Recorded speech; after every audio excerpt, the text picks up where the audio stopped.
The threshold between two worlds. The rain did not fall in a hurry. It did not strike the earth as if it meant to wound it. It came down slowly, in fine, almost courteous threads, as though the sky were combing the heather with fingers made of water. The traveler had spent hours following a path that was clear at times, and then vanished into ferns the next. He had no urgent destination. What he had was weariness. A weariness that did not live only in his legs and shoulders, but in his thoughts as well. The kind that clings behind the eyes and makes the tongue feel heavy, even when there is no one to speak to. The wind smelled of wet peat and crushed leaves. Every now and then, the scent of a nearby stream drifted in, fresh as a stone newly washed. The traveler stopped to listen. Beneath the murmur of rain, the world still sounded like the world. A distant crow, the brushing of branches, the soft crunch of spongy ground under his boots. He had left a small village at dawn. It did not matter which one. Villages, when one walks alone and without maps, all resemble one another in certain ways. A row of houses, smoke lifting from chimneys, dogs watching with calm eyes. A woman sweeping a doorstep and raising her gaze just long enough to measure the weight of your footsteps. And when you leave, the feeling that the road neither pushes you onward nor holds you back. It simply is.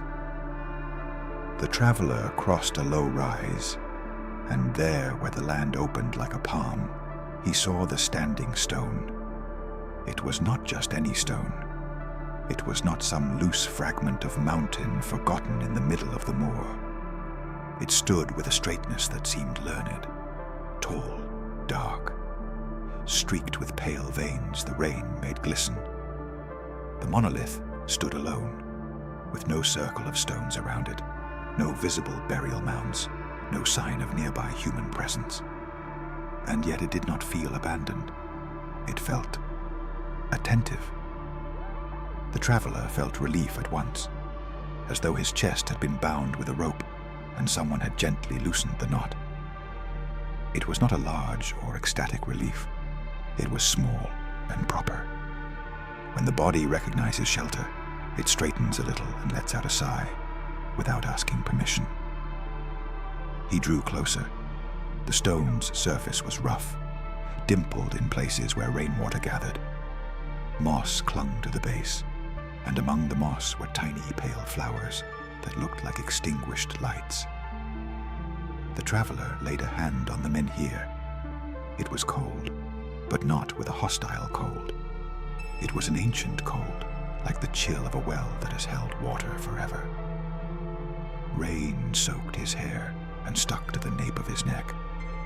But beneath the shelter of the stone, the wind seemed to lose strength. The menhir cut the air. It made a small stillness, a place where exposure became less demanding. He settled into the shelter of the stone and sat on the wet grass. He dropped his pack beside him. He removed his cloak and draped it carefully over his shoulders to preserve what little warmth remained. His hands trembled slightly, not from fear, but from that faint shaking that comes when a person has walked too far and finally stops. He breathed in, once, twice.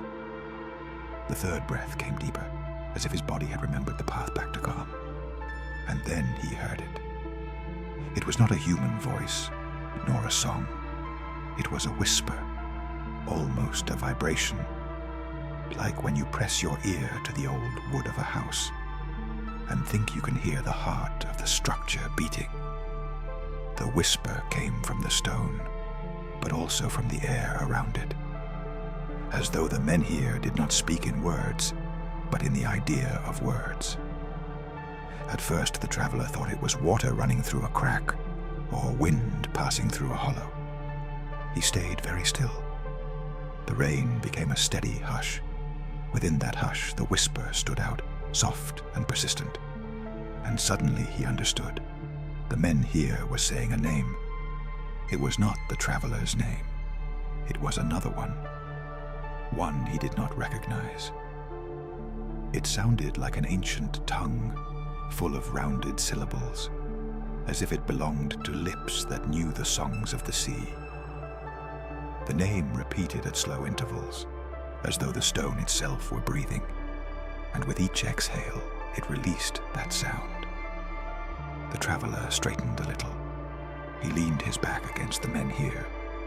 He closed his eyes to listen more closely. The name came again. Then, after a long silence, another different name, even fainter, as if it lay deeper inside the stone. The traveler opened his eyes. He looked around. There was no one there. Only the moor, the grass, the rain. A pair of sheep in the distance, moving like little clouds along the hillside. Nothing more. "Who's there?" he whispered, and his voice sounded strange, as if it had not been used in days. The men here didn't answer as people answer.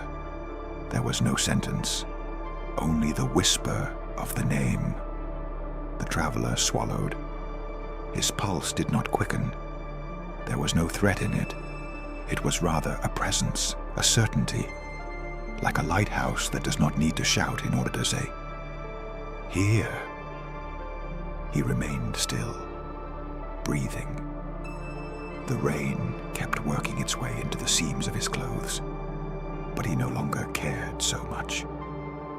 Something in the sound of the stone was rocking him from the inside, as though each syllable were a hand smoothing a crease from his soul. He did not know what time it was. The day had become a single wash of gray light. In exhaustion, time blurs. The traveler pressed his forehead against the men here and felt the cold of the stone against his skin. A cold that woke him a little and calmed him at the same time. When he was a child, he had heard stories. On long nights when the fire crackled and the elders spoke without looking at the children, as if children were part of the smoke. Stories of stones that sang when the world fell silent enough. Stories of springs that remembered the faces of those who drank from them. Stories of roads that bent themselves to protect a traveler. But none of those stories had said this exactly. The stone that remembers your name. The traveler found himself thinking of his own name, not of how it sounded, but of what it carried inside it. The years, the choices, the farewells. He thought about the last time someone had said it with affection. He thought about the last time he himself had spoken it, introducing himself, existing in front of another person. He felt a soft pang, like a very old sadness peeking out to see whether there was still room for it. It was not a sharp sadness. It was round, like a river stone polished smooth by the current. He murmured, without finishing. The men here kept silent for what felt like a long time. Then, as if it had heard the intention behind that unfinished word, it released another name. This one closer to the traveler's own tongue. A simple name, a human one, the kind of name someone could have borne in any valley. The traveler frowned. There was something in that name that brushed against his memory. Not like a clear recollection, but like the smell of bread that makes you think of a house you can no longer see. Suddenly, the exhaustion hit him with greater weight, not as a sharp blow. It was as though the body, once it felt safe, released all at once the tensions it had been holding. His shoulders sank, his hands loosened, his legs stopped trying to remain ready. He realized something with quiet clarity. He needed rest, truly. Not just to sit for a moment, not just to close his eyes for 10 minutes. He needed a rest that reached the bottom of him. A rest that was not merely a pause between two spells of fatigue, but a full truce. The men here whispered again. Another name, another, like leaves falling one by one. And then the traveler understood, without anyone explaining it to him, that the stone did not always speak, that it had remained silent for hundreds of passing eyes who had crossed this place without hearing it, that it kept its names the way trees keep their rings, without showing them, without losing them. It only whispered when someone truly needed to rest. The traveler closed his eyes. He allowed himself to remain. He allowed himself not to continue. The world did not break because of it. The rain kept falling. The wind kept moving. The moor kept breathing beneath the grey sky. In the soft darkness of his eyelids, he heard the men here say a name that, this time, made his skin rise with a strange tenderness. It was his own. Not spoken as it might be in a marketplace, not spoken in haste, but pronounced slowly, with ancient care, as though the stone had been keeping it for him since before he was born, as if it had waited for the exact day that name would need to return to its owner in the shape of a blanket. The traveler exhaled.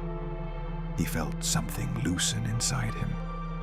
He could not stop his eyes from filling a little, and he did not know whether it was from the rain slipping in or from something else.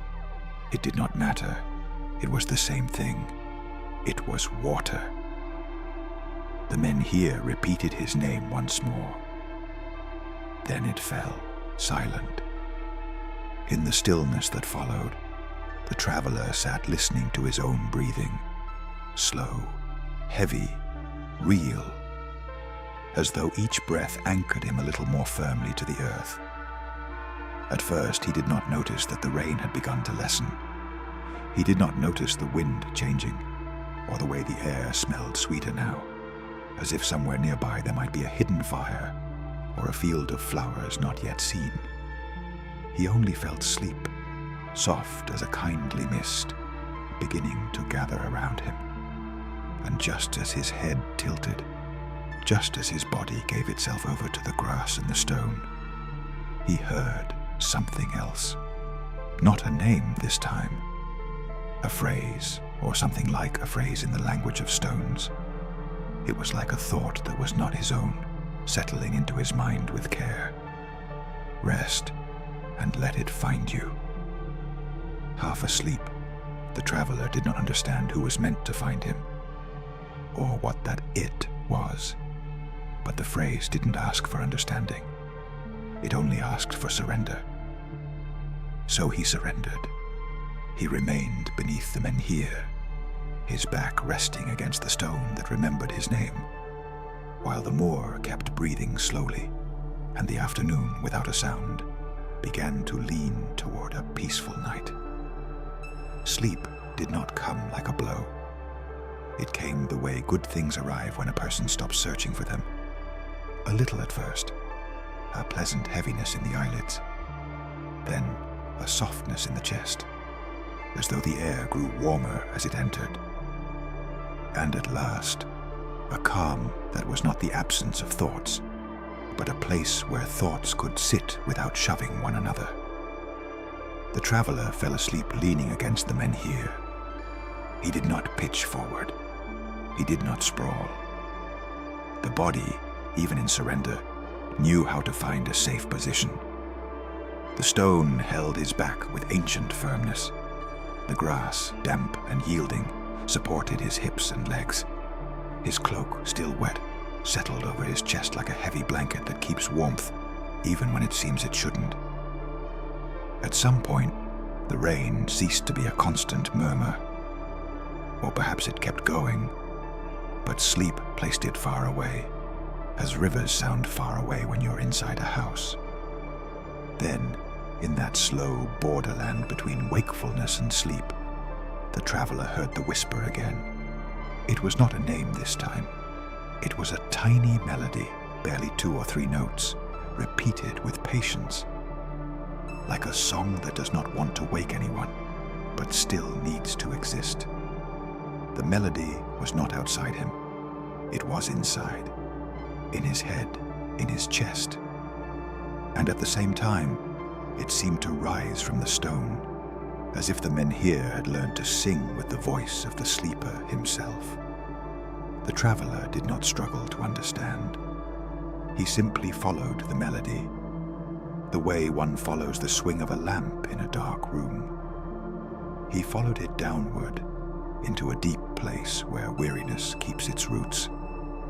And there, in that deep place, he began to dream.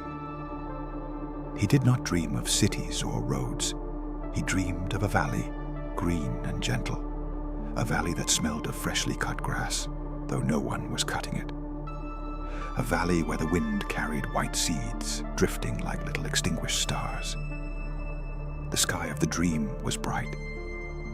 Not a vivid blue, but a pale one, like the inside of a shell. Long, thin clouds moved across it very slowly. The traveler found himself standing in that valley, without his pack, without his wet clothes. He was barefoot. The grass brushed the soles of his feet with a friendly coolness. In the distance, there was a circle of stones. Not a perfect circle, but one made by patient hands, each stone placed with respect, allowing the earth to decide the exact distance between them. At the center of the circle stood a menhir, like the one that had given him shelter, though this one was lighter, as though it held light inside. The traveler walked toward the circle without haste. No thought was pushing him. He had no fear of being late for anything. Each step was a step, nothing more. As he drew nearer, he began to hear voices. They were not loud voices. They were murmurs, like the sound of a family talking in a kitchen while you listen from the hallway. There was soft laughter. There were sighs. There were words that never quite formed all the way. The traveler stopped at the edge of the circle. There, among the stones, he saw figures. They were not solid figures, not people of flesh and bone. They were shadows made of light, silhouettes woven from air and brightness. Some seemed tall, others small. Some had hair long as seaweed. Others wore hoods over their heads. But none of them felt threatening. They seemed present, as though they had been waiting without impatience. One of the figures turned toward him. Its face was blurred, as if made of mist, but its eyes were clear and calm. The traveler felt something close to recognition. Not the recognition of memory, but of essence. Like seeing a place for the first time, and yet feeling you have known it already in some secret corner of yourself. The figure lifted a hand. It did not beckon with any dramatic gesture. It simply opened its palm, the way one offers a seat or a bowl of water. The traveler stepped into the circle. The instant he crossed the invisible threshold, the dream world sharpened. He could smell stone warmed by sun. He could hear the distant hum of insects. He could feel the air on his arms like a strip of fine silk. The figure that had invited him came closer. In its hand it carried something small, a smooth stone the size of a walnut. It bore fine markings, like lines of writing, though they were not letters the traveler could read. The figure placed the stone in the traveler's palm. The moment he touched it, the traveler heard a whisper. It did not come from the figure. It came from the small stone itself. It was a gentle whisper, as if there were a stream inside it. And the whisper said his name. The traveler shivered, not from surprise, from relief, as though someone had spoken his name in a room where he had been invisible for a very long time. "What is this?" he asked, and in the dream his voice sounded clear, free of exhaustion. The figure tilted its head. as if listening to a music the traveler could not yet hear. Then, instead of answering with words, the figure showed him an image. It was not an image before his eyes. It was a memory that was not his, and yet settled into his chest as something true. He saw an old road. He saw people walking that road with torches in their hands. He saw a menhir like the one on the hill, standing beside a crossroads. He saw a young woman carrying a basket of herbs stop beneath the stone, exhausted. He saw her press her forehead to the rock. He saw her cry in silence. In that vision, the stone whispered a name, the woman's name, and when she heard it, she stopped trembling. She sat down, she breathed, she closed her eyes, and she fell asleep. In the traveler's dream, the image changed. He saw an old man with cracked hands. He saw a barefoot child with a face smeared in mud. He saw a man with a bandaged wound on his arm. He saw a girl with tangled hair, her eyes tired from crying. All of them, at different times, found shelter beneath the menhir. All of them heard their names. All of them rested. And always, after that deep rest, something happened. Nothing grand or dramatic. No miracle of fire and light. It was something simple. People rose with their burden a little less heavy, with their gaze a little clearer, with the ability to walk again without feeling broken inside. In that flow of images, the traveler understood that the stone was not merely a shelter against the wind. It was a place of recognition, a place where the world finally said, "I see you." And that seeing by itself was healing. The figure in front of him extended a hand toward the central menhir in the circle. The traveler looked at it. This time he noticed marks upon its surface like old scars. They were not runes carved with artistic intent. They looked more like traces left by fingers, grooves made by hands that had touched the stone thousands of times, as though generations had caressed the menhir. "Does it remember everyone?" the traveler asked softly. He did not expect an answer, but the air of the dream gave him one. A voice, soft as moss, rose inside his mind. "Not everyone, only those who have forgotten themselves through weariness." The traveler felt the sentence fall into him like a drop into a well. It spread. It touched hidden walls. He had been forgetting himself without even noticing.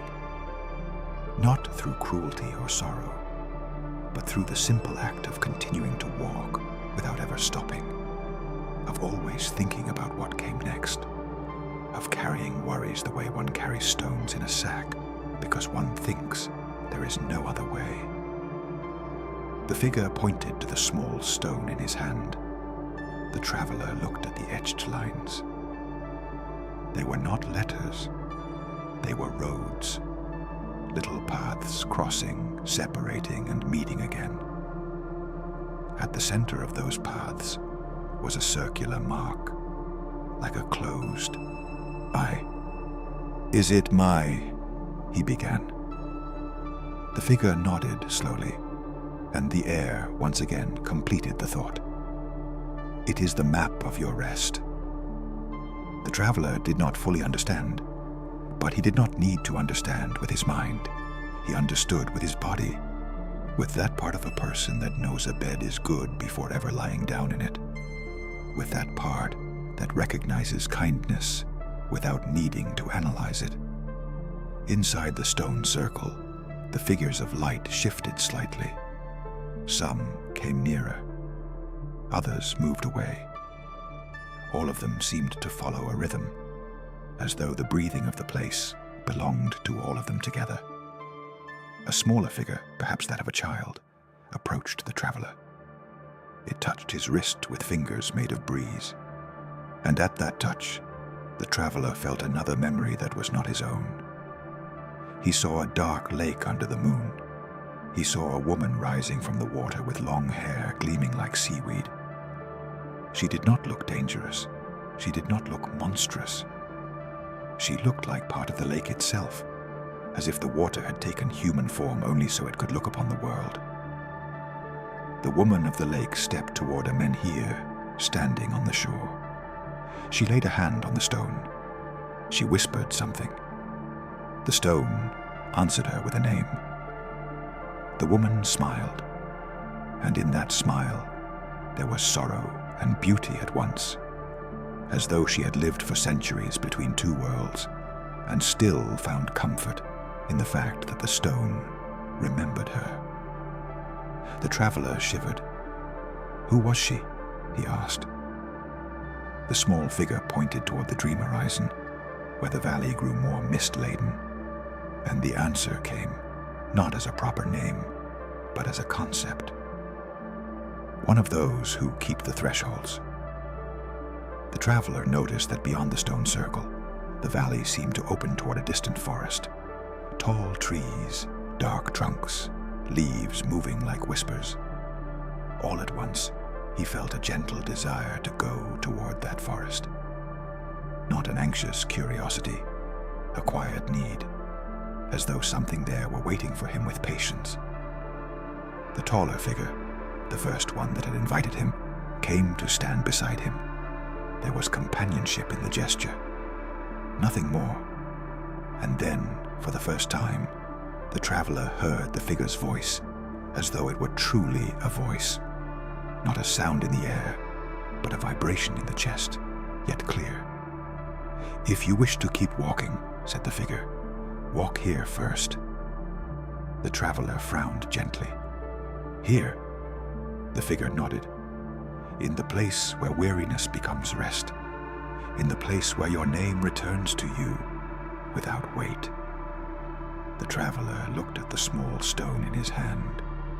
He heard his name again in the inward whisper, and he understood that this dream was not merely a dream. It was a parallel road, a path that existed so that travelers would not break. The figure pointed toward the edge of the circle. There, between two stones, was a small opening. It looked like a doorway, though there was no wood and no frame. The air around that opening smelled different. It smelled of peat smoke, warm bread, dry wool. It smelled like home. The traveler took a step toward it. As soon as he drew near, the whisper of the central menhir returned. It did not say his name. It said another. A woman's name, spoken with tenderness. The traveler stopped. He felt a pull in his chest. A personal memory, this time truly his own, rose to the surface. A voice in a kitchen saying his name, and then someone else's. A name that had once meant refuge. He did not see the face. He did not see the full scene. Only the sound of the name, wrapped in warmth. The menhir repeated the woman's name. The traveler swallowed. "Why are you saying that name?" he asked, almost voiceless. The tall figure looked at him with calm eyes. "Because that name also needs rest." The traveler felt a soft sadness, not a sharp sadness, a sadness born of having loved well and not known how to hold on to it. A sadness that did not ask for punishment, only for rest. The menhir whispered the woman's name one more time, then went silent, as if it had placed that seed inside the traveler's heart and was now giving it time to take root. The traveler breathed slowly. Then, without hurrying, he crossed through the opening between the stones.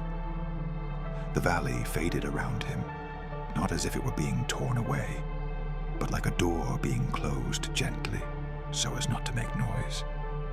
And before him appeared a narrow path, covered in wet leaves, leading into the forest. The trees were tall. Their branches touched overhead, forming a roof of kindly shadow. Pale shafts of light slipped through the leaves like searching fingers.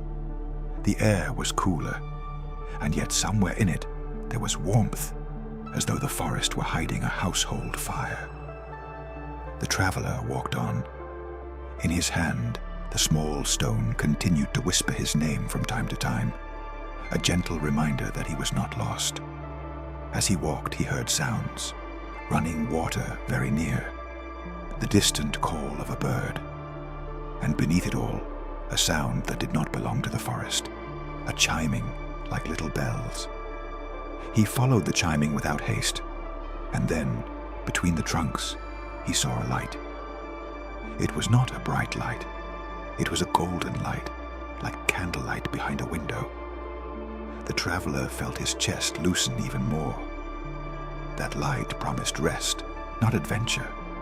It promised a chair by the fire, not a trial.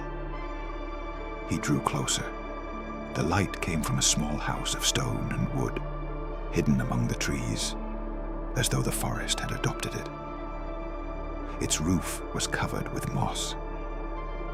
A thin ribbon of blue smoke rose from its chimney. Rowan branches hung at the door, along with a small bronze charm that sang softly in the wind. The traveler stopped before the door. The chiming of the bells grew clearer. He felt a brief hesitation, not from fear, but from respect, like someone who does not want to enter another's house without invitation. Then, from inside, came a whisper. It was not the men here this time. It was a human voice, soft as a blanket. "Come in, traveler," said the voice. "It is about time." Without understanding how they could know, the traveler felt he did not need to understand. The door opened by itself, slowly, without a creak, and the air that drifted out of the house smelled of bread, of herbal tea, and of something more. True rest, the kind that cannot be bought and cannot be faked. The traveler crossed the threshold. The house welcomed him with a warmth that was not stifling. It was the kind of warmth that settles onto the skin like a dry cloak. The air was scented with thyme and heather. A small fire burned in the hearth, not a blaze, but a domestic flame crackling with patience, as if it knew no one was in a hurry. The traveler closed the door behind him. When he did, the sounds of the forest stayed outside, muffled, as though wood and stone had the gift of holding silence. At the center of the room stood a worn oak table. On it was a bowl of apples and hazelnuts. Nearby, an iron kettle released a thin thread of steam. Bundles of dried herbs and small linen sachets hung from the walls. The floor was smooth stone, but rugs had been laid over it, rough and warm at once. And there, by the fire, stood the owner of the voice. She was not young and not old, or perhaps she was both. Her grey hair was braided and fell over one shoulder. Her hands were steady, short-nailed hands, the hands of someone who chops wood and kneads bread. Her eyes, however, held a tranquil brightness, like a lake at dawn. She was dressed simply, a dark skirt, a pale apron, a linen blouse. Nothing about her tried to impress, but the traveler felt at once that her simplicity was a form of power, the power of someone who has no need to prove anything. "Sit," she said, pointing to a chair near the fire. The traveler obeyed. He sat down slowly, as though afraid of breaking the spell of calm that filled the place. The woman came to him holding a clay cup. She set it before him. Steam brushed his face with the scent of honey and mint. "Drink," she said, "not to wake you, to settle you." The traveler took the cup. He felt its warmth in his palms. He drank a sip. The liquid slid down his throat like a warm caress. It was not overly sweet. It had a gentle bitterness, like the peel of a medicinal plant. And beneath that, a faint sweetness that seemed to say, "Here, you are safe." The woman sat down across from him on another chair, though not too close. She respected his space, the way one respects the space of someone who has come from a long road. "I didn't know there was a house here," said the traveler, his voice still rough from sleep. "There is when it is needed," she answered, without a broad smile, but with a softness in her gaze. "Like the men here." The traveler lowered his eyes to his hand. The small stone was still there in his palm. He had forgotten he carried it, and yet it did not surprise him. It was as though the stone had become an extension of his breathing. The woman looked at it, and her expression grew a little more serious, though not hard. "They gave it to you," she said. "Yes," he answered, noticing how difficult it was to explain in words what had happened. "In a dream, a circle of stones, figures of light." The woman nodded, as though all of that were the most natural thing in the world. "It was not only a dream," she said. "It was the inward path. What some call the underway. The path that opens when the body can no longer carry on and the soul asks for repose." The traveler breathed slowly. The word soul did not feel heavy in his mouth. It did not sound grandiose. It sounded simple, like saying bread, like saying fire. "Who are you?" he asked, not out of distrust, but with the quiet curiosity that grows when one already feels safe. The woman inclined her head. "I am called many things," she said. "In the villages, some say the woman of the woods, others say the keeper. The oldest ones, if they've heard the stories, murmur Bin Fiasa, wise woman. But a name..." Her voice softened further. "A name only has weight when someone says it with affection." The traveler remembered, unwillingly and yet tenderly, the way the men here had spoken his own name, the way the stone had returned him to himself. He felt a silent gratitude. "Then," he said, "what am I doing here?" The woman rose without haste. She placed more wood on the fire. The flames grew a little, only enough to keep the warmth steady. "You are resting," she said. "That is what you are doing." The traveler let out an exhale that was almost a small laugh, humorless, made of relief. That sounds too simple." The woman looked at him over her shoulder, and there was ancient knowledge in her gaze. "The simplest things are the hardest for those who have learned to live in tension," she replied. "If you knew how many people know how to walk and do not know how to rest." The traveler lowered his eyes. His fingers brushed the surface of the small stone. The whisper of his name was still there, faint as an echo. "The men here," he said. "It whispers names." "Yes."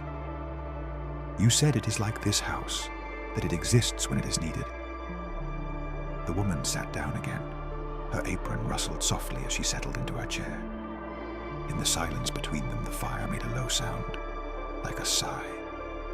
"There are places in this land," she began, "that were not made entirely by human hands. Or if they were, then human hands worked with something else, with the consent of the landscape, with listening." She paused, and her voice slowed, as if arranging the words so they would fall gently. "Men hears, for instance. Not all of them, but some. Some are like nails holding the world together, so it does not unravel." The traveler felt a pleasant shiver, not fear, reverence. "And the names?" he asked. "Why names?" The woman leaned slightly forward, not intruding, only coming near enough for her voice to become intimate. "Because weariness, when it runs deep, erases you," she said. "It erases you from your own eyes. You become task, you become road, you become worry, and one day you look inside yourself and cannot find your face, only a list of things still left undone." She paused briefly.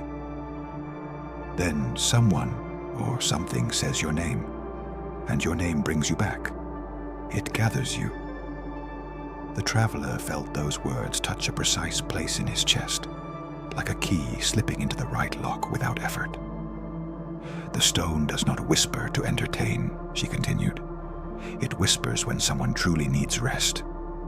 Because true rest is not only sleeping, it is remembering that you exist without demand." The traveler stayed silent. He drank another sip of tea. With each mouthful, something inside him seemed to settle. "But," he said at last, "it also whispered another name, one that..." A small knot formed in him. "One that matters to me.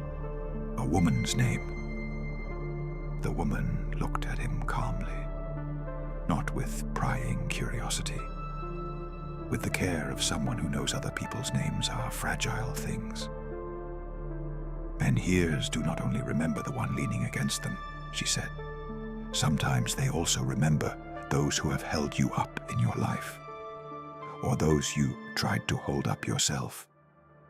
She allowed silence to do its work. "If that name hurt a little, it is not because the men here meant to wound you. It is because it showed you a place where weariness has been hiding." The traveler lowered his gaze. The small stone in his hand seemed warmer now, as though it had absorbed something from the fire. "What do you do with that?" he asked, almost like a child. The woman smiled faintly, a slight curve of the lips, like the first light of morning on a lake. "You rest first," she said, "and then you listen." The traveler closed his eyes for a moment. In the darkness, he saw the dream valley, the stoned circle, the opening like a doorway, the forest, the light of the house. Everything had been a passage without violence, an invitation. "Listen to what?" he asked, opening his eyes again. The woman rose once more. She went to a shelf and took a candle. She lit it from a coal in the hearth. Its flame was small and steady. "Listen to what your body has kept quiet," she said, "to what your heart has stored away, so it would not interfere with the road." She returned with the candle, but did not set it down at once. She held it for a moment, as if she wanted its light to dance in the air. "And listen, too, to what the world wants to say when you are not running." The traveler followed the flame with his eyes. It was a soft, golden light that made the shadows on the walls move slowly without unease. "This house," he said, "is it in the real forest, or is it somewhere else?" The woman did not answer immediately. She went to the small window near the door and pulled the curtain aside a little. She looked out. The traveler looked too from his chair. The window showed the forest, yes, dark trunks, leaves, a ground carpeted with moss. But the light was different. It was not the gray afternoon light he had left behind. It was the light of an everlasting twilight, as though the sun forever hovered at the edge of the world, without quite setting. "It is where it is needed," the woman said at last, repeating the words from before, though now with greater depth. "Sometimes it stands in the forest anyone can walk. Sometimes it stands in a fold, a place between places, where time itself sits down to rest." The traveler felt that strange idea was not hard to accept, perhaps because his weariness was so great that he no longer had the strength to doubt violently, or perhaps because, deep down, he had always known the world held hidden corners. The woman sat again, and with the candle she gestured toward the small stone in his hand. "That stone," she said, "is not a charm for luck. It is not a thing to carry around and boast of. It is a key. But it does not open wooden doors. It opens the door toward your own rest." The traveler closed his fingers gently around the stone. "And what do I do with it?" he asked. The woman tilted her head. "When you feel yourself beginning to forget again," she said, touch it, not to force yourself to feel anything, only to remember that your name is being kept, that you do not have to carry it alone. She paused, and if one day, in the middle of some ordinary hour, you hear your name without anyone saying it, then you will know the menhir is calling you again. The traveler felt warmth rise behind his eyes. He blinked slowly. He did not want to cry, but neither did he want to stop it. Rest, he understood, was also allowing the inner water to follow its own course. The woman rose one last time and went to a side door. She opened it. Behind it was a small room, a simple bed with thick wool blankets and clean sheets. Beside it sat a jug of water, an unlit candle, a narrow window through which that twilight light still entered. "Sleep," the woman said with gentle firmness. "Do not worry about the road, or the name you heard, or the questions. Sleep the way the earth sleeps when snow falls, without guilt." The traveler stood slowly. He felt that though his legs were still tired, they trembled less. The safety of the place gave him structure. He entered the room. He sat on the bed. The wool gave a soft creak beneath his weight. He removed his boots one by one, carefully, as though each gesture were a ritual. He took off his jacket. He set the small stone on the bedside table beside the water jug. Before lying down, he looked toward the door. The woman still stood there in the doorway, holding the candle. Her face was serene. "Thank you," said the traveler. The woman nodded. "Do not thank me," she replied. "Thank your body for getting you here, and thank the stone for remembering." Then, more softly, "And thank yourself for allowing yourself to stop." The traveler lay down. The blankets wrapped him with a perfect weight. He felt that his back, for the first time in a long while, was not expecting a blow from the world. It was only expecting rest. The woman extinguished the candle in the doorway. The room went dark, but it was not an empty darkness. It was a darkness full of warmth, of breathing, of home. The traveler closed his eyes, and before sleep took him completely, he heard a very faint sound. As if from some distant place an ancient stone were whispering a name with care. This time he did not know whether it was his own or someone else's. But there was no unease in that uncertainty, only the feeling that the world, somehow, was keeping watch over the weary. Sleep came deep and gentle, like a quiet tide. Sleep was different there. It did not resemble the light sleep of an uncomfortable night, nor the collapse of someone who drops unconscious from exhaustion. It was a sleep that seemed to know what it was doing, a sleep that ordered, that cleansed, that quietly set things right inside. For a while, the traveler felt as though he were floating in a warm darkness, and in that darkness, soft images sometimes drifted by, like clouds. A hand closing a door, a bowl of water, a path through heather. Nothing lingered. Everything came and went without clinging. At some point he heard a faint knock, like wood against wood. Then a creak. Someone in the house was walking slowly. It was not a sound that woke him. It was a sound that held him, like the murmur of a home where you know someone else is awake, tending the fire. And then the dream brought back the valley. He did not fall into it suddenly. He recognized it from far away, the way one recognizes a familiar hill after turning along a road. The pale sky, the gentle grass, the air smelling of green things. There stood the circle of stones again, and the bright menhir at its center. And there stood the figures of light, still and waiting, as though they had never moved. The traveler walked forward without haste. He noticed that now he was not alone. He could feel a presence at his side, though when he looked he saw no defined body.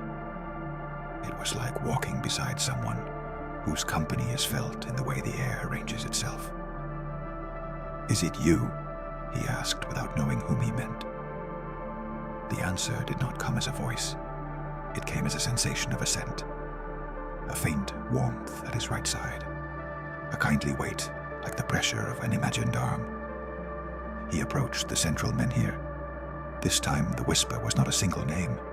It was the murmur of many names, like a current carrying leaves. Ancient names, recent names, names of people who perhaps had never existed in any record, but had existed upon the earth. The traveler laid his hand on the menhir of the dream. It was warm, and when he touched it, the stone returned something to him that felt like his own memory, yet was not. He saw a night on the moor beneath clean stars. He saw a man sitting against a menhir, just as he himself had done. The man had large hands and a lost gaze. He had the face of someone who had worked too much and spoken too little. The stone whispered the man's name, and the man closed his eyes as though at last someone had called him home. The traveler felt a gentle knot in his throat. It was simple, and because it was simple, it was deep. The tall figure, the one who had invited him the first time, came to stand before him. This time its face was clearer, not more detailed, but nearer. It had features that could have belonged to many people. And yet within those features was something of the landscape itself. The patience of trees, the firmness of stone, the silence of water. "You have slept," said the figure, and now its voice truly was a voice, a murmur that sounded like wind brushing grass. "Yes," the traveler replied. "How do you feel?" The traveler searched inside himself for the answer. He did not want to lie. He did not want to say something pretty just to please. So he waited a moment. "More whole," he said at last, surprised by the word. "As if I had been gathered back together." The figure nodded. "That is what true rest does," it said. "It gathers what the road scatters." The traveler lowered his eyes to his hand. The small stone they had given him was not there, because this was a dream, yet he felt its presence, like a warm hollow in his palm. "Why did they give me that stone?" he asked. "Why me?" The figure took its time. It looked toward the horizon of the valley, where the grass turned to mist, and beyond it, gentle hills could be guessed. "Because you reached the menhir when you were ready to stop," it said. "Many pass by the stone with tired bodies, but minds still running. The stone feels them, and it keeps silent, not as punishment, out of care." The figure turned its gaze back to the traveler. "Your body was heavy, and your soul was heavy too. And still you sat down. Still you stopped pushing. That is what opened the listening." The traveler felt the truth of that settle into place. He remembered his hand on the cold rock. He remembered the phrase in his mind, "Rest, and let it find you." "What was it supposed to find me?" he asked, and his voice was thin as thread. The figures of light around the circle moved almost imperceptibly, as if they were breathing together. One of them, very slender, came close from behind and stayed near without intruding. The traveler felt a greater peace, as though he were being surrounded with care. The tall figure answered, "Sometimes what finds you is a memory that needs to be seen without pain. Sometimes it is a small decision that brings you home. Sometimes it is someone." It paused for a long moment. "And sometimes what finds you is your own name, spoken in a way that reminds you that you deserve rest." The traveler swallowed. He thought of the woman's name the menhir had whispered. He thought of that soft pang. He thought of the warmth that had accompanied the sound. "That other name," he said. "Why did it appear?" The tall figure extended its hand toward him, though it did not touch him. It only held its palm open in the air, as if cradling something invisible. "Because rest is not only for you," it said. "When someone breaks from weariness, they often leave splinters in those they love. Small splinters, nearly invisible. And those who love also grow weary in their own way." The figure's voice grew even softer. "Sometimes the menhir whispers a name, so you will remember that rest can be shared without demanding it, that you too can be shelter. But first," and here the voice became firm, "first you must learn to be shelter for yourself." The traveler felt a strange relief. It was not a command, not a heavy mission. It was guidance, a gentle first this, the kind of clarity that makes the chest stop tightening. "And how does one learn?" he asked. The figure looked at the central menhir, then back at the traveler. "By walking slowly," it said. "By sleeping when the body asks for sleep. By eating when there is bread. By looking at the sky without searching for signs."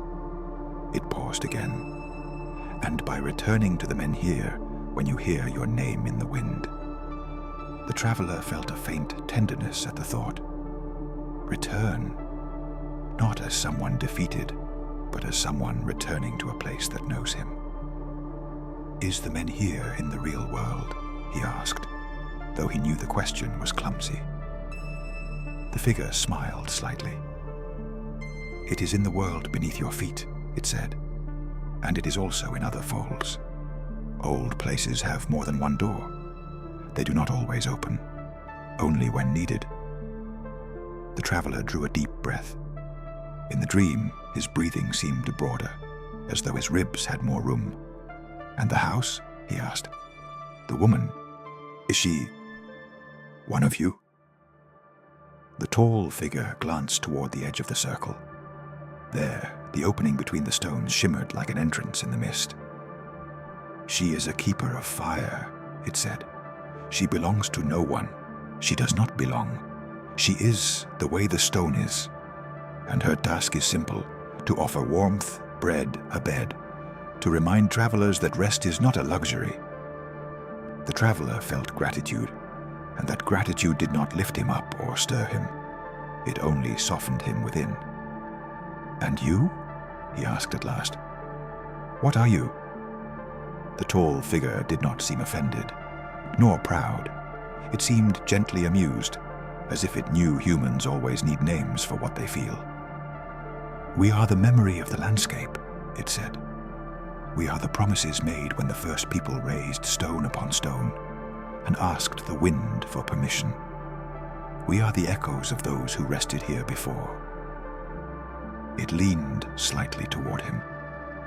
"Some call us the silent folk, others the good neighbors, others simply the presence." The traveler felt a kind shiver, not because he was afraid, but because he stood before something larger without feeling small. Then the central menhir whispered a name, not his own, a short name, like a musical note. The traveler looked around. One of the figures of light near the edge of the circle seemed to tremble, not from cold, from emotion, as though that name were a string plucked with care. The tall figure followed the traveler's gaze. "Do you hear it?" it asked. "Yes." "That is the work of the menhir," it said, "to call each one when they need it." The figure that had trembled stepped toward the central menhir. It pressed its forehead against the stone, and as it did, its light softened, steadied, as though something inside it had settled into place. The traveler felt that even in the dream his eyes were wet. He did not know why it moved him so deeply. Perhaps because it was simple. Because no one was being asked for anything. Because rest was being offered without condition. Then the opening at the edge of the circle glowed a little brighter, as though the doorway were calling him too. The tall figure inclined its head toward that glow. "It is time to return," it said. The traveler felt a slight resistance. He did not want to leave that place. Not because he was trying to escape, but because everything there was clear. Yet at the same time, he felt no fear at returning. Something inside him had already settled. "Return to the house?" he asked. "Return to your body," the figure answered. "To the bed, to the fire, to the woman who keeps it. The dream has done its part. Now the rest must enter waking life, slowly." The traveler nodded. Before he crossed the opening, however, he turned toward the central menhir and spoke to it as one speaks to someone who has no need of words. "Thank you," he said. The menhir answered with a whisper that ran across his skin. His name, and very softly behind it, the woman's name again, like a leaf falling without sound. The traveler closed his eyes and crossed through the opening. Mist wrapped itself around him. The grass disappeared. Sounds drifted far away, and little by little the heavy body returned, like a coat one puts on again, only this time without feeling its roughness. He felt the wool blankets. He felt the firmness of the mattress. He felt the steady warmth in the room. He heard the fire in the main room, distant as a heartbeat. He opened his eyes. The room lay in shadow. The twilight light still came through the narrow window. The water jug was still on the bedside table. The small stone was still there, and when he looked at it, the traveler felt it looking back at him. He sat up slowly. Not hurriedly, not urgently. He sat on the bed for a while, simply breathing. Then, from outside the room, he heard the woman's voice. "When you are ready," she said, "there is bread." The traveler smiled, a small smile, as if his face were remembering how. He stood. His feet touched the cold floor, but it was no longer an unpleasant cold. It was a real cold, telling him, "You are awake."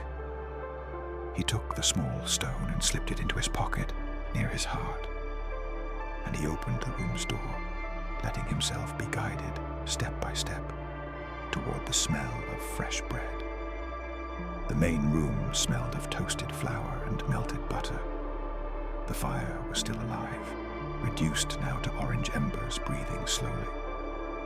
On a flat stone near the hearth rested a round loaf, dark on the outside, its crust still singing softly as it cooled. The woman stood by the table, cutting slices with a short-bladed knife. Every movement was slow and steady. She did not seem in any hurry to feed the traveler, and yet everything in the scene said that the food was ready exactly when it ought to be. "Sit," she repeated, and in that repetition there was nothing of insistence. It was permission. The traveler sat. The chair near the fire welcomed him with the same gentle creak as before. When his hands rested on the table, he felt the warmth in the wood, as though the house kept heat in all its objects. The woman set a simple plate before him. Bread, a little cheese, a spoonful of dark honey, and a small dish of butter.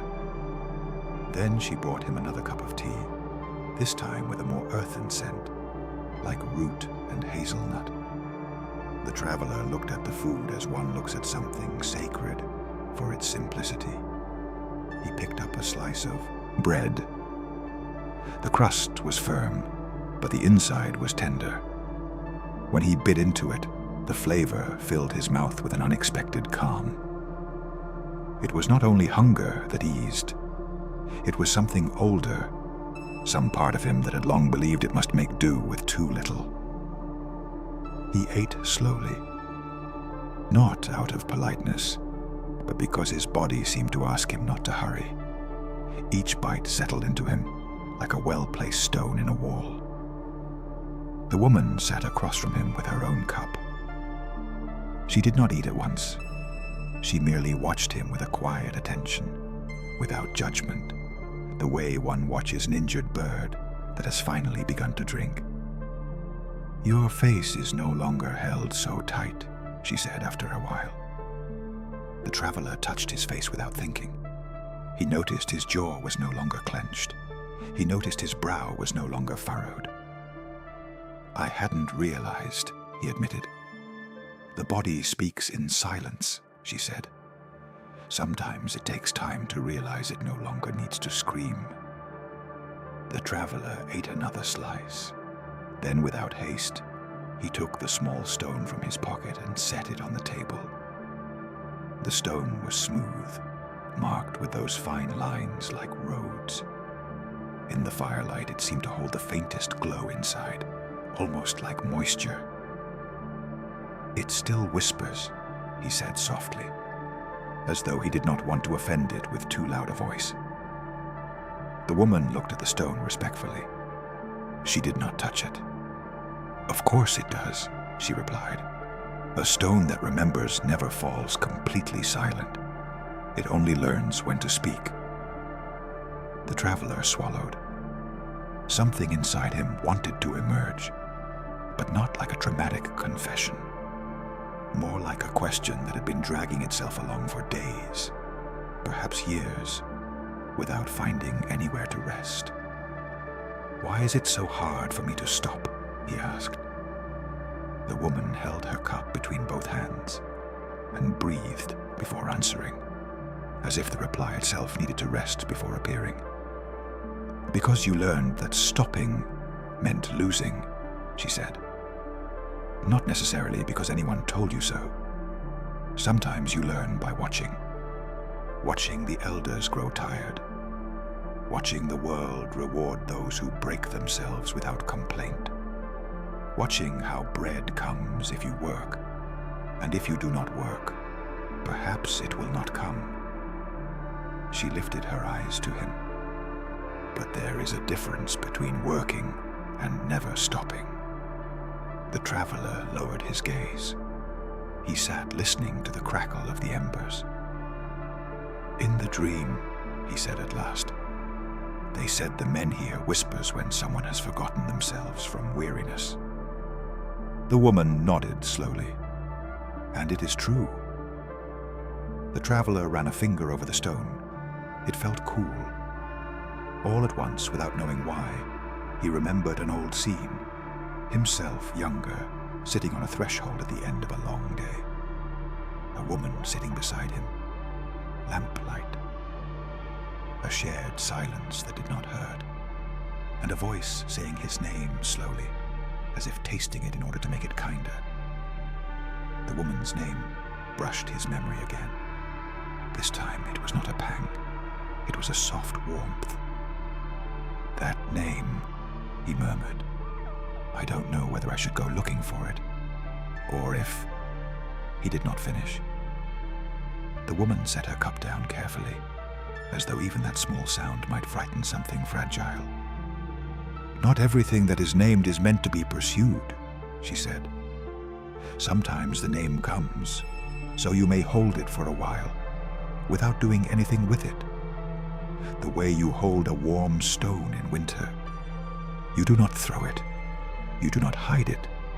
You simply let it warm your hands." The traveler felt that image fit him perfectly. "Then I should do nothing?" he asked. The woman smiled slightly, and there was patience in it. "You should live more slowly," she said. "That is already doing a great deal." For a while the traveler sat in silence, finishing the last of the bread. The tea warmed his stomach. The fire warmed his back. For the first time in a long while, his mind was not racing. It was staying, listening, After some time, the woman rose and began clearing the table without hurry. The traveler offered to help, more out of habit than necessity. "Leave it," she said. "Today your task is to rest without earning it." The traveler felt a small laugh rise in his chest. It was not mockery. It was the strangeness of hearing something so simple and so difficult. The woman went to the door and opened it just a little. Forest air came in, cool and moss-scented. Outside, the twilight remained twilight, as if time were suspended in that light. "Go," she said. "Not far. Only to the threshold. Look." The traveler approached. He stood at the doorway without crossing it entirely. Outside, the forest was still. The leaves seemed to be listening. At some distance between the trunks, he could see a line of small stones laid upon the ground, as though marking a path. It was not a broad trail. It was a discreet trace, meant for someone who walks attentively. "That path takes you back," the woman said behind him. "To where?" the traveler asked, though he already sensed the answer. "To the men here," she replied. "The same one that sheltered you from the rain." The traveler felt a mingling of relief and gratitude, as though someone had just told him he would not have to guess his way out, that he would not have to wrestle with the mist. "And the house?" he asked, turning toward her.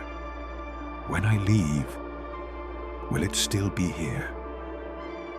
The woman looked at him with that old calm, with that way she had of not belonging entirely to any question. "The house will be where it ought to be," she said. "Do not cling to it. Be grateful and walk." The traveler nodded. He remained at the threshold one moment longer, breathing. The cold air cleared his head. He took the small stone from his pocket. He held it. The whisper of his name was almost imperceptible, but it was there, like the pulse of a safe place. "Will I hear you again?" he asked, looking at the woman. "Perhaps," she said, "if you forget yourself again."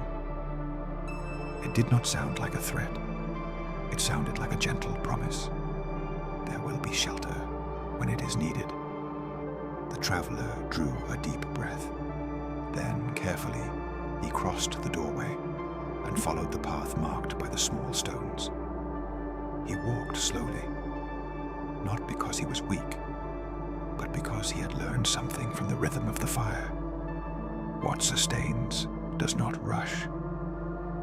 With each step, the forest seemed to open a little more. The twilight accompanied him without changing, like a lamp hung in the sky. The sounds were few. A bird, a thread of water, the brush of his clothes. The traveler walked for a span of time he could not measure. At some point, the air began once more to smell of moorland, of heather, of peat. The trees grew less dense. The land opened. And then, as if the world had slowly turned him and set him back in place, he saw the hill. The men here stood there, rising against a grey sky that no longer seemed so heavy. The rain had stopped. The ground was damp, yes, but the air was clean. The wind moved softly. The traveler approached the menhir with respect, the way one approaches an elder who has done you a favor without asking for anything. He placed his palm against the stone, and the stone, as if recognizing him at once, whispered his name, slowly, carefully. The traveler closed his eyes. He let the sound travel through his body, from his forehead to his stomach to his feet. In that moment, he felt that his weariness was no longer an enemy. It was a message that had finally been heard. When he opened his eyes, the world seemed a little sharper, not brighter, simply more real. And then the men here whispered again, the woman's name. This time the traveler did not feel a pang. He felt a gentle direction, as though someone had placed a hand at the middle of his back to guide him toward a familiar house. He looked toward the horizon. In the distance, beyond the heather, he could make out the path leading back to the village he had left at dawn. The traveler closed his fingers around the small stone in his pocket. He breathed, and he began to walk, not with urgency, but with the new serenity of someone who has understood that rest too belongs to the road. The road back was not the same, though the stones and the heather were. It was the same path, the same line of gentle hills, the same wet grass clinging to the hems of his trousers. But the traveler saw it with different eyes, as though some inner window had been cleaned. The wind carried the scent of smoke from distant chimneys. It was not thick smoke, not a sign of fire or alarm. It was the quiet smoke of an afternoon turning into night. The traveler followed it with his nose, the way one follows the note of a song. With every step, he felt the weight of his pack, yes, but it was no longer a hostile burden. It was a reminder that he carried things, and that he could choose what to keep carrying and what to leave, somewhere along the road. His body, still tired, moved with a new looseness, as though the blood had remembered the way back to his hands and feet.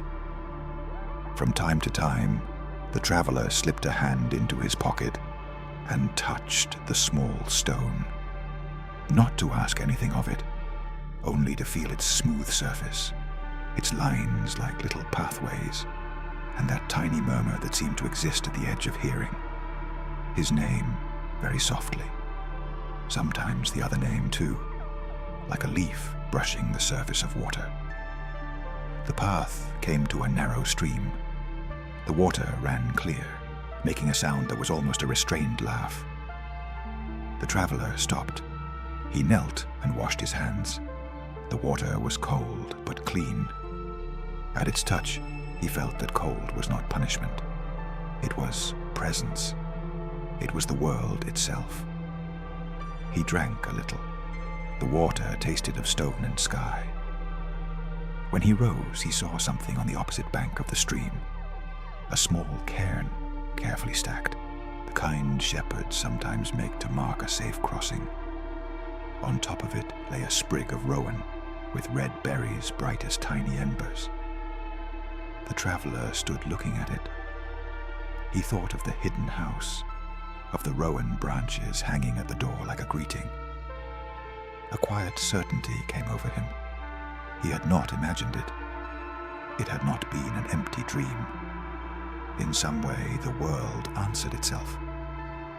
He bent down, picked up a smooth stone from the bank and placed it on the cairn, not as a dramatic offering, as one returns a gesture, as one says, "I saw it." Then he went on. The sky began to darken, not suddenly, but like a lamp being dimmed as people prepare for sleep. The first stars appeared shyly between torn strips of cloud. The traveler kept walking, and for the first time in a long while, he did not fear nightfall. Night was no longer a threat catching up with him.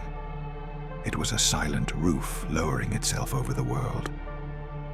Atop a rise, he saw the village. Small houses clustered as though giving one another warmth. Lights in the windows. A dog barking once and then falling silent. Ordinary life, the kind of life that rarely tells stories, and yet holds every story up.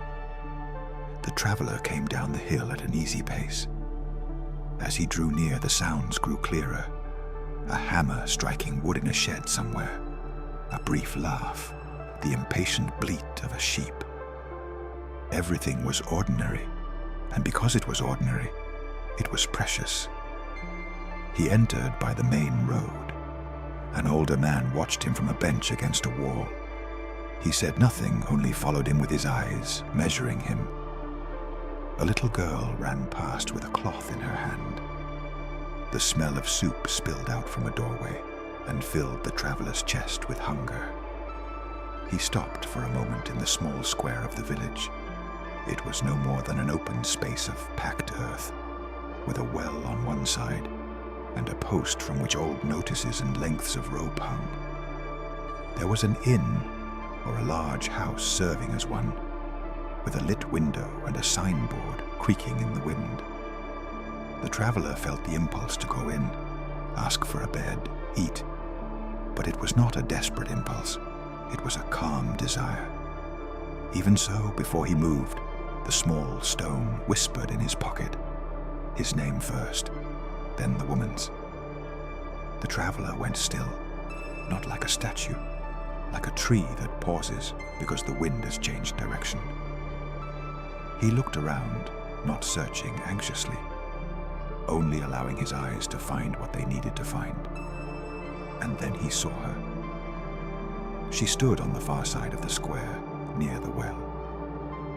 She carried a basket over one arm with a few vegetables and a folded cloth. Her hair was tied back in a practical way, though loose strands framed her face.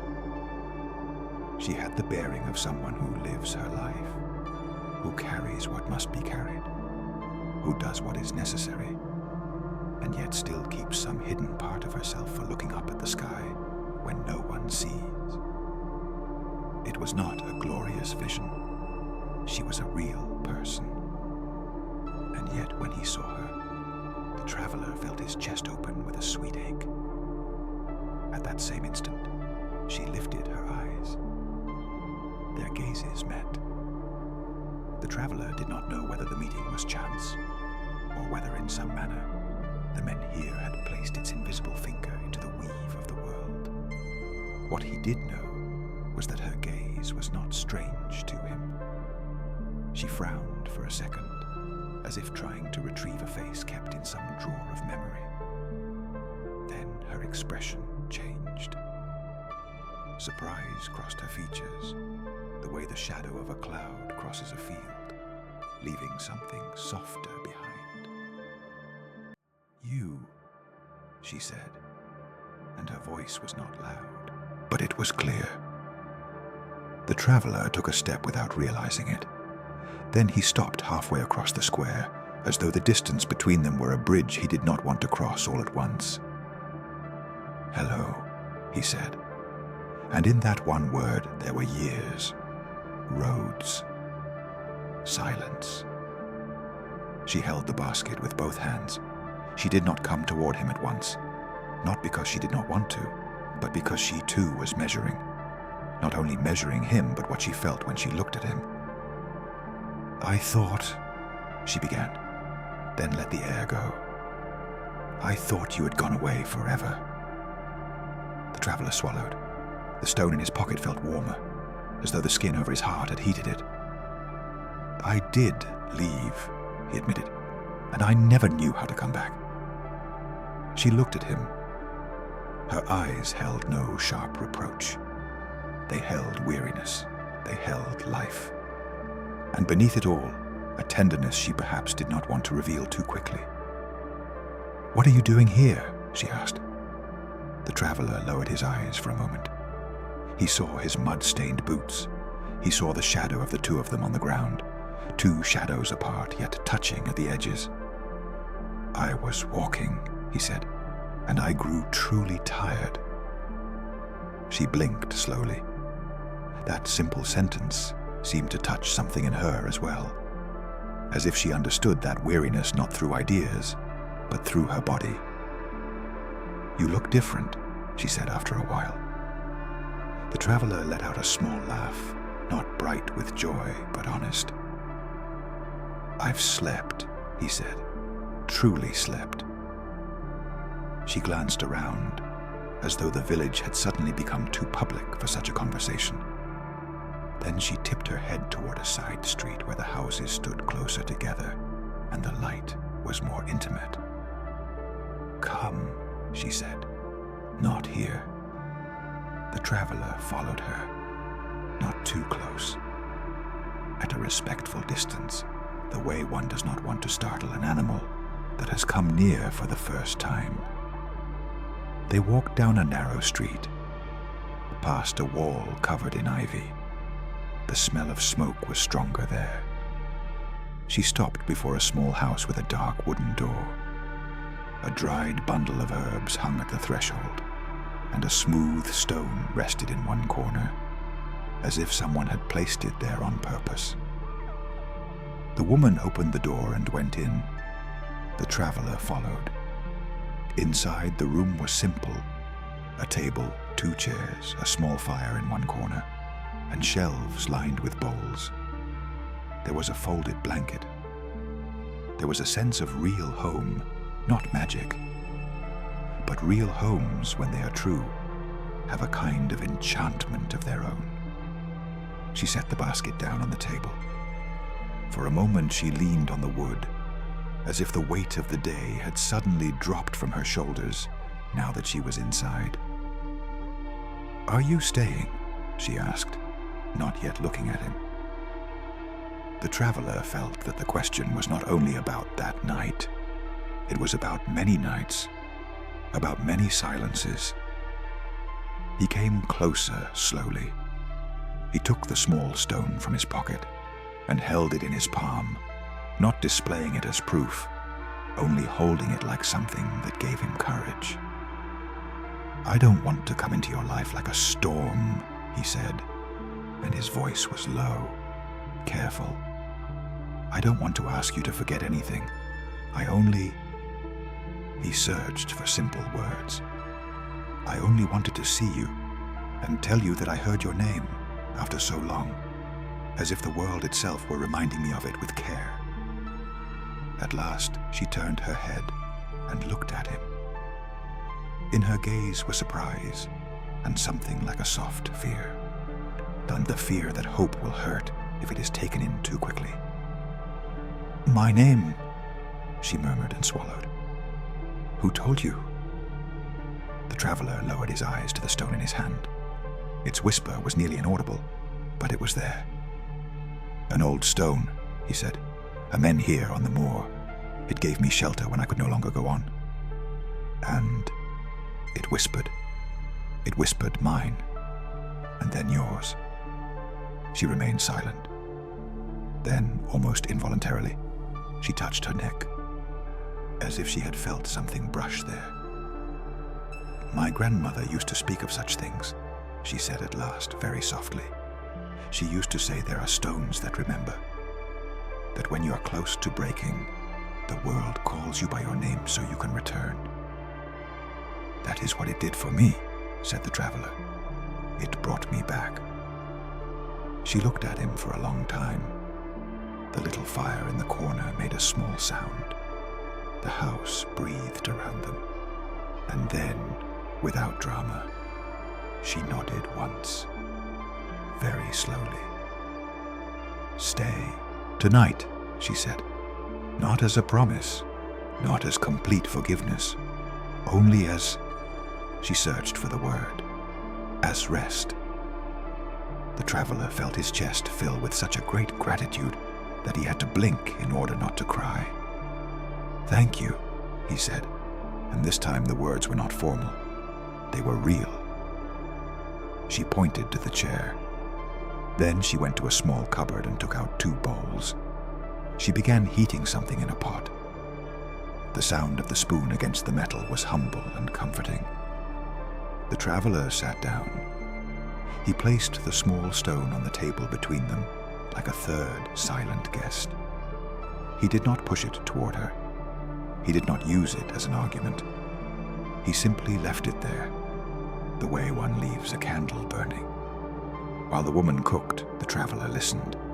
The crackle of fire, the bubbling of the pot, her footsteps, and also beneath it all the whisper of the stone, soft as thread, his name, her name, as if the world were finally saying, "Here is a place where 2 people may rest together without haste." The soup smelled of leek and barley. When the woman served it, the steam rose slowly, as if it too wanted to take its time. She set one bowl before the traveler and another before herself.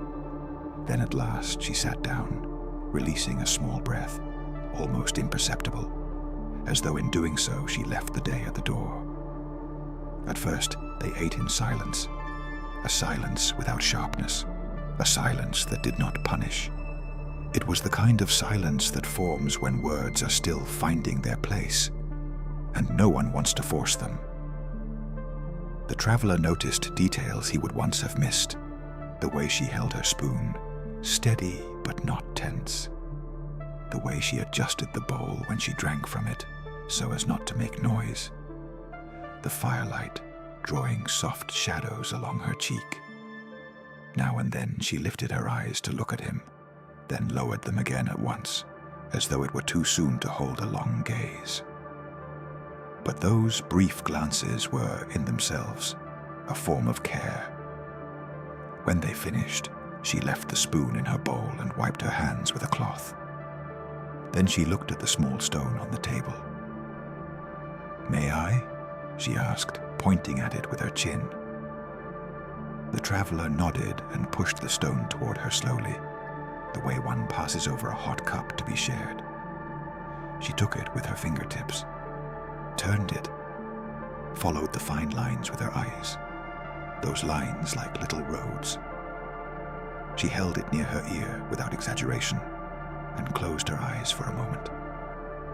From where he sat, the traveler heard nothing, but he saw something in her face, a slight relaxing, an easing in the brow, as though at the touch of it, her body remembered a place where it did not have to hold everything together. "It whispers," she murmured, opening her eyes, very softly, as if it were speaking from very far away. The traveler felt a quiet joy. "What do you hear?" he asked. She took a moment to answer, looked at the stone again, and when she spoke, her voice was barely more than a whisper. "My name," she said, "and also..." She paused, swallowed. "Yours." At that, the traveler felt a deep calm, as though something that had been loose between them, something invisible, had finally found a place to sit. The woman set the stone down on the table again, right between them, as if it were an oil lamp.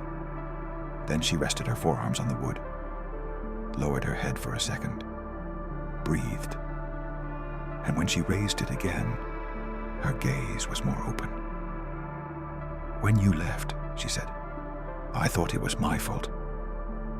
The traveler felt the urge to deny it quickly, to fix everything with one sentence. But he remembered what the Keeper of Fire had told him. Rest first, then listen. So he stayed still. He let her speak. "I thought I hadn't known how to hold you," she continued, "that I had asked too much, or that I had asked for nothing, and that left you with no reason to stay." A short, bitter laugh escaped her. Funny, isn't it? How a person invents stories to fill the hollow, because the hollow hurts less when it has an explanation. The traveler felt the truth of that in his own skin. He had done the same. Filled the hollow with roads, with work, with movement. "I invented stories too," he admitted after a while. Stories where it was easier to leave than to stay, where continuing to walk made me look strong. He looked toward the fire, as if the embers offered a safe place to lay down his shame. "But the truth is, I was tired, and I didn't know how to say it. I didn't know how to ask for rest." She looked at him for a long time. Her expression did not break. It only softened. "I was tired too," she said, "but I hid it in the way I kept doing things, in the way I kept the house, in the way I smiled so no one would ask." The traveler swallowed. It seemed to him that the words, as they came out, were not opening new wounds. On the contrary, they were letting air in. "The stone," he murmured. "The men here, it spoke your name, and I felt as though the world were placing it in my hands, not to claim you, but to remember you." She nodded very slowly. "My grandmother used to say the world is more tender than it looks," she said. And that tenderness hides inside hard things like stone, so it can last. The traveler looked at the small stone. The thought felt exactly right. Outside, night had fully settled. Distant footsteps could be heard in the street, a door closing somewhere, a muted laugh. Inside, the fire did its work. The humble house did its own. She rose, gathered the bowls, and took them to a basin of water. She washed them without noise. The traveler offered again to help, but she shook her head. "Not tonight," she said. "Tonight it is enough that you are here." The traveler remained seated, watching her hands move. Not with desire, nor with sharpened nostalgia, but with a quiet tenderness, as though he were seeing her for the first time and had also known her forever. When she finished, she dried her hands and pointed to a corner where a rolled blanket and a thin mattress waited, the kind brought out for a guest. "There," she said. "It's not much." "It is a great deal," he replied, wanting her to understand without the words growing heavy. "It is shelter." She did not answer, but a shadow of a smile appeared on her face, almost invisible. The traveler spread the blanket over the mattress. He removed his jacket, left his pack to one side. Then, for reasons he could not explain, he took the small stone from his pocket and held it for a moment before lying down. "Will you keep it with you?" she asked from her chair by the fire. The traveler looked at the stone. He felt he could sleep without it. But he also felt that keeping it near was like keeping close the memory of how one returns to oneself. "I'll leave it here," he said, "on the table, between us, as..." He searched for the word. "As a silent witness that this night happened." She nodded. The traveler lay down. The blanket smelled of wool and smoke. It was not a scent that promised luxury. It promised home. He closed his eyes. He did not fall asleep right away. He listened to the sounds of her moving through the house, extinguishing a candle, setting a chair in place, adding one last piece of wood to the fire. At some point, he heard her lie down too, on the other side of a thin wall, in her own bed. And then, when everything was still, he heard the faintest whisper. It came from the table. It came from the small stone. His name, hers. And between them, a different murmur, as though the stone, besides remembering, were also singing a shared rest. The traveler let that sound wrap itself around him, and he fell asleep. His sleep was deep and gentle, and within it, without grand images, he felt one simple thing: that he was not alone in the world, that there had always been places and gestures, stones and fires, made to hold those who reached the edge. When he woke, the light of morning was filtering through a crack in the window, a pale, newborn light. The fire had become warm ash. There was a new kind of silence, the silence of a day just beginning. The traveler sat up slowly. For a moment, he stayed listening. Outside came the sound of a rooster and the creak of a cartwheel. Life. The woman came out of her room with her hair slightly disheveled. A blanket was draped over her shoulders. When she saw him awake, she stopped. She did not smile broadly, but her eyes were softer. "Good morning," she said. "Good morning," he answered. They looked at each other for a moment, and in that look there were no exaggerated promises. There was instead a silent agreement. Today, we will not rush. She set water to heat, prepared tea, sliced bread from the day before, and toasted it over the embers. The smell of toasted bread filled the house with a familiar calm. As they ate breakfast, the traveler spoke little, not because he had nothing to say, but because he was learning not to fill the air out of nervousness. She spoke little too, and in that spareness, each sentence carried a soft weight.